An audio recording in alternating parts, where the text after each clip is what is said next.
There's no shortage of options when it comes to picking a hot end for your 3D printer. This is especially true when building something like a Voron or another custom printer, where you can configure your toolhead from the ground up. I do my best to keep up to date with new releases, but every once in a while something slips under my radar. A couple of months ago, my buddy introduced me to Starlex, a hot end with a really unique design that uses two heating elements and a clasp mechanism to secure a nozzle heat break combo in place. He let me know that Swiss3dc, the creators behind the hot end, were interested in sending one over for testing, and I agreed to take a look. In this video, we'll dive into Starlex, go over its specs, take a look at the installation, run some tests, and I'll give you my overall thoughts based on my time with it so far. So with all that being said, and without further ado, let's get right into today's video.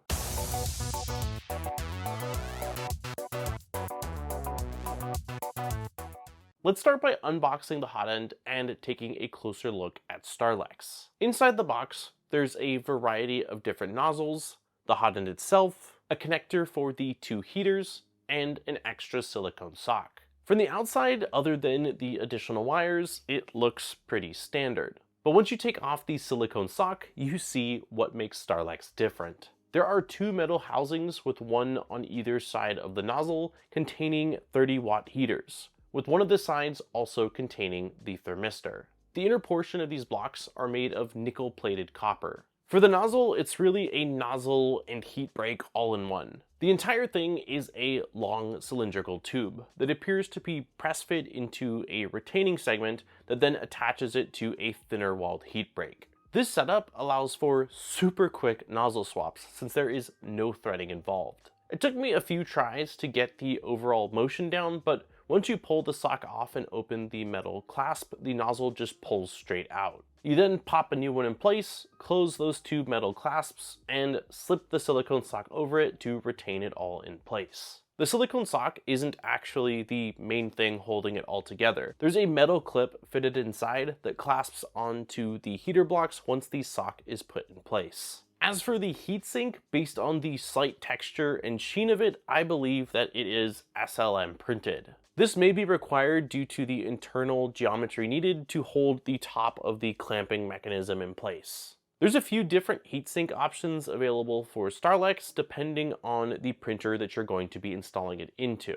The one I went with is intended for the X1 Carbon, but you can use it on any other toolheads that accept that same form factor. As for the nozzles, they come in a variety of different materials and diameters. I was sent brass HSSC, which is their nickel-plated hardened stainless steel, as well as the PCHT protruded high-flow version. They also have a hardened stainless steel without the coating and a diamond-tipped version. For the X1C variant, they have both a 24 and 33 millimeter hot end option, with the added length on the 33 going up towards the heatsink, which keeps the overall length of the hot end the same. The version I'm testing is the larger 33 millimeter one. Today's video is brought to you by PCBWay. With over a decade of experience, PCBWay offers high-quality PCB prototyping and fabrication solutions. Along with PCBs, they also provide CNC machining, 3D printing, sheet metal fabrication, and injection molding services. I've used PCBWay for a range of projects over the years, including small batches of PCBs,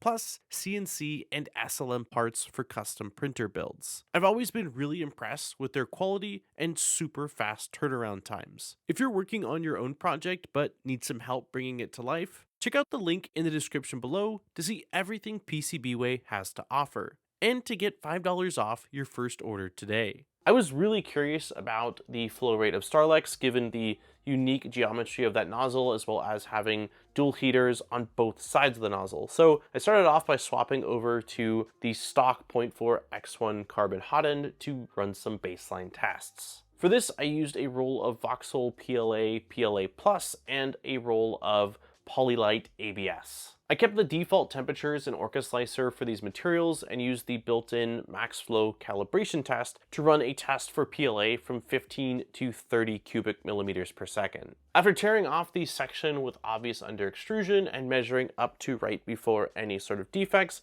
I marked 21 cubic millimeters per second. For ABS, I started a bit higher and ran the test from 20 to 35 cubic millimeters per second. While I completed the ABS test, there were some serious under extrusion and issues with the top of the print, and I measured up to 29 cubic millimeters per second. Interestingly, I checked a test I ran a couple years ago when I was testing a different hot end, and PLA was pretty close to being spot on, but the ABS from this test gave quite a bit higher results. This likely comes down to the specific color and formula of the ABS I used this time versus whatever I used 2 years ago. Now I was ready to install Starlex. I started out by attaching both of the heater cables to the included adapter and transferring over the heatsink cooling fan. Then I bolted it to the toolhead and went to plug everything in place. It was at this point I realized that there was not enough space for the 2 extra plugs that came on that included adapter. After trying it a couple of different ways, I ended up just removing the hot end and soldering those wires together so that I could free up some space. This won't be an issue for all printers depending on your toolhead. Like, the Stealth burner has a lot more space inside there to fit everything, but honestly, I wish that they just came this way from Swiss3dc directly versus having the little adapter. Once I had it installed, I put the cover back in place, powered on the printer, and checked to make sure that the thermistor was working and that the hot end would heat up before I moved on to running those flow tests. With the exact same range and settings, I started off with PLA. This ended up really close to the stock hot end results with a slight gain up to 23 cubic millimeters per second. I then ran the ABS test, and after that PLA test, I was pleasantly surprised to see that it completed all the way up to 35 cubic millimeters per second without any signs of under extrusion or imperfections in the flow test. I then ran another test from 35 to 45, but after the first few layers started to see some gaps, so ended the print early. Still an improvement of right at 20% with ABS was nice to see. It was around this time that I realized I had been running my tests with the nozzle that came pre-installed and not the PCHT or high flow, so I swapped over the nozzles and then ran through the test one more time. For PLA, this gave me a slight bump up to 25 cubic millimeters per second, but oddly enough, I didn't see any improvement over the previous ABS test, and anything above 35 cubic millimeters per second also had those gaps. Typically, when I run these tests, I like to keep the settings and temperatures all the same so it can be as close to an apples to apples comparison. However, I happened to see Printing Perspective's video where he tests a few different hot ends, including Starlex, and he mentions that he had to bump the temperature up 10 Celsius due to the location of the thermistor being right on the heating block. So, for the sake of science, I decided to run the test one more time with the high flow nozzle with a 10 Celsius increase. This brought me up to 27 cubic millimeters per second with PLA, but once again, I didn't see any difference with the ABS filament. I'm also not sure how I feel about raising the temperature because I haven't done it with any other comparisons based off of location of thermistor, so I feel more comfortable in saying the value of 25 cubic millimeters per second that we got running it at 220, which was the same with the stock hot end. Outside of this, I did just some general printing with Starlex and had a lot of fun being able to quickly swap out the nozzle. Normally I just stick with a 0.4mm nozzle, and I think out of all my printers, I might have one running 0.5mm, but being able to throw on a 0.6mm nozzle and print something out quicker is pretty nice. And having a setup like this, I could see myself wanting to maybe experiment with different nozzle diameters a bit more.